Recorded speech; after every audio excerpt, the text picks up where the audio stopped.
Respectful consequences that I've used this week with my 3 older kids who are 7, 4, and 3. Because neuroscience tells us that related and connected consequences are the most effective in helping little kids learn versus punishments, which are a type of negative consequence, but that are unrelated and mostly based in causing some sort of pain, whether it's mental, emotional, or physical pain. My 3 and 4-year-old share a room at night and they ripped some pages out of one of their books. So last night I took all the books out of their room before bedtime. That one's a little bit on me. I thought they could handle having books in there at bedtime to read before they fell asleep, but they showed me they can't, so that's the logical consequence. For a little while, the books are going out of their bedroom. My 7-year-old didn't want to carry her school bag in from after school the other day, and I told her that was her responsibility. She left it in the middle of the sidewalk next to our car, so before bed, she had to go back out and get it and bring it inside.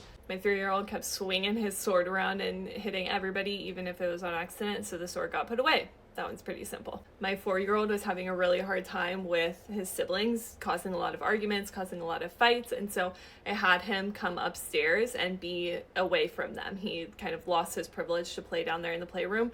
Note that I did not send him to timeout by himself because that does not work.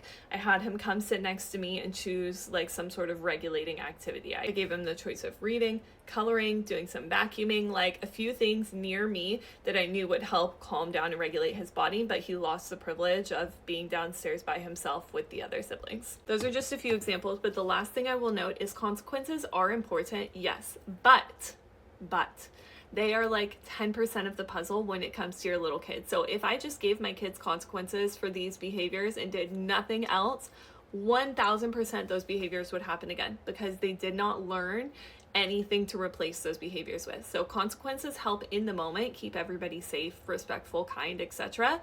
But outside of those moments, we are practicing what else to do with the sword, right? How to solve problems with your siblings, how to like do something that feels hard even when you don't want to do it, etc. Building the skills, the emotional intelligence, the problem solving, the impulse control that prevents those behaviors from happening in the first place.